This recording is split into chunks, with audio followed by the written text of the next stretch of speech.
himself may well start to think about having a sniff, but to be honest, with so many quick men who've actually found themselves in this part, Jonas Higuita would be my bet if it wasn't being pounded at the moment by Soudal Quickstep, who are doing a fantastic job, having firepower. 21 seconds, they've given up the ghost behind, Brian. 1,600 metres to go, here we come. Yeah, it's not coming back at all now. It got very, very close, but not coming back. Courtesy of Soudal Quickstep. They acted very, very quickly there. They realised the gap was there.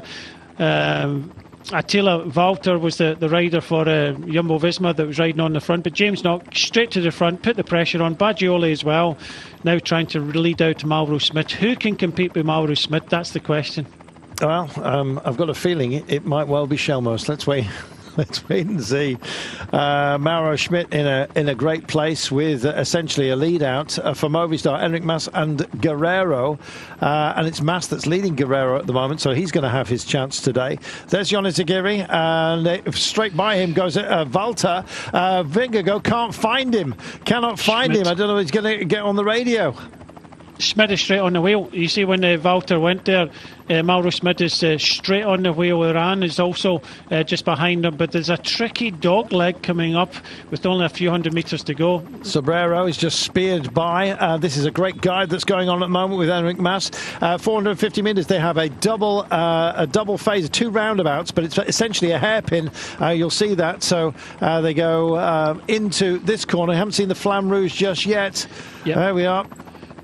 We're inside the last few hundred metres here, yes, Carlton, and Mauro Schmidt's been pushed back. 450 to go. Now then, who's got it to pick up at a moment such as this? And here comes Vingegaard. Who else is in the frame here? Oh, my goodness. It's a drive for the line. Rigoberto Urán thinking about it, picking up through the centre. Can't offer it up for Schmidt just for the time being. Higuita's got his head down. He's going for the barriers, but who's going to stop him? Nobody is the answer. Oh, my life. Well, on a tough day, sometimes you've got to have a tough demeanour to come through and steal it at the very last. And this is going to be a country mile until we get back to everybody else, Brian. It is. It was a well won there from Higuita. Just noticed that Attila Valter on his wheel with Mauro Schmidt, and into that double phase corner. Mauro Schmidt got pushed back out of position, came round that corner, and Higuita just surprised everybody. Never surprised many, because he got a good sprint finish, but Baggioli tried, but Baggioli had already been riding a lot in the run in.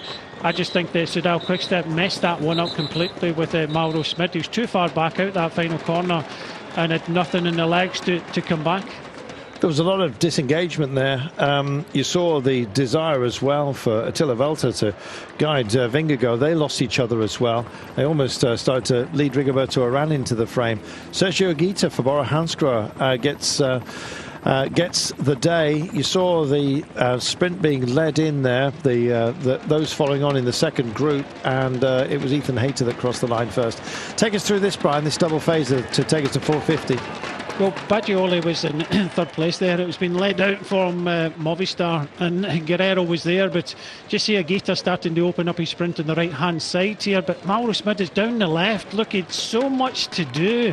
Urán was there, Vingegaard just got kind of pushed onto the barriers a little bit there. Baggioli was coming back there, Guerrero, but on the left-hand side coming quickly was Schmidt and Skelmos. But you can see